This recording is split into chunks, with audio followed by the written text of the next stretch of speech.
l'enseignement de l'Église dans le Conseil de Dieu. Frère Ewald Frank.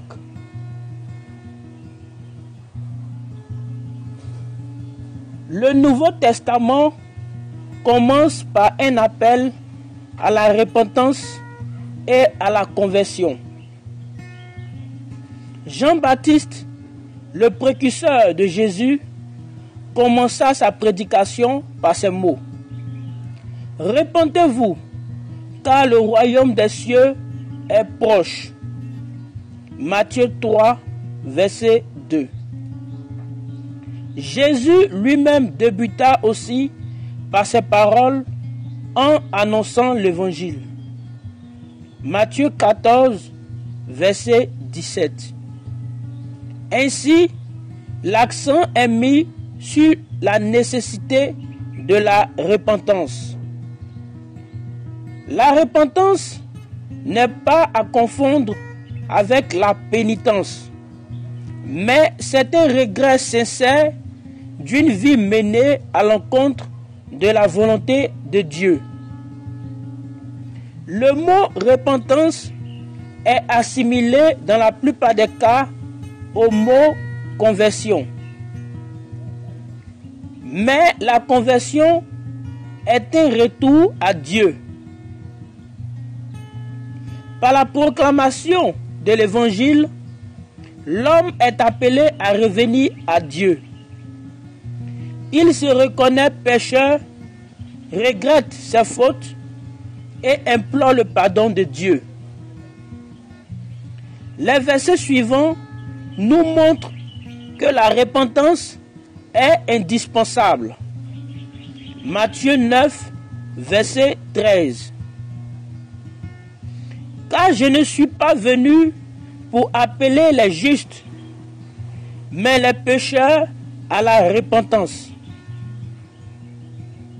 Luc 15, verset 7 nous dit: il y aura plus de joie dans le ciel pour un pécheur qui se repent. Luc 24, verset 47 nous dit: et que la repentance et le pardon des péchés seraient prêchés en son nom à toutes les nations. Acte 3, verset 19 nous dit: repentez-vous donc et convertissez-vous pour que vos péchés soient effacés. Acte 17, verset 30. Nous lisons: Dieu, sans tenir compte des temps d'ignorance, annonce maintenant à tous les hommes en tout lieu qu'ils aient à se repentir. Romains 2, verset 4 nous dit: ne reconnaissons pas que la bonté de Dieu te pousse à la repentance. 2 Pierre 3, verset 9 nous dit: il use de patience envers vous, ne voulant pas qu'aucun périsse, mais voulant que tous arrivent à la repentance. Apocalypse 3, verset 20, nous lisons: aie donc du zèle et repens-toi. Il ne suffit pas seulement de parler de la conversion d'un Saul de Tarse qui est devenu Paul. Nous devons recevoir également la grâce de Dieu et faire la même expérience.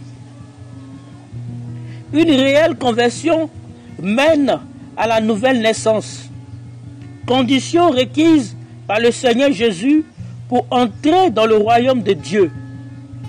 Jean chapitre 3. Jésus répond ainsi à Nicodème, le docteur d'Israël: en vérité, je te le dis, Si un homme ne naît de nouveau, il ne peut voir le royaume de Dieu.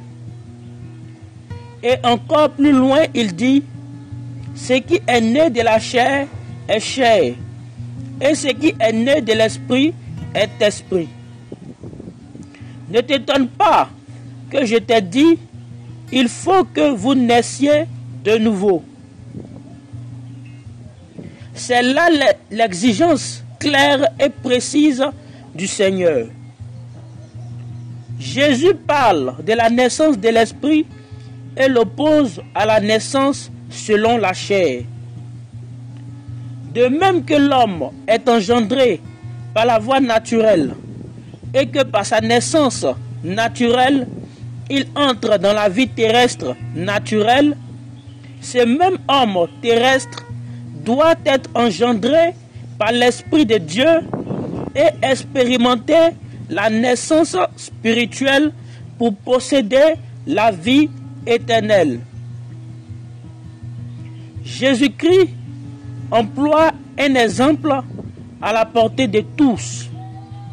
Et toi, cher lecteur, as-tu aussi saisi de quoi il s'agit? Que le Seigneur Jésus-Christ vous bénisse.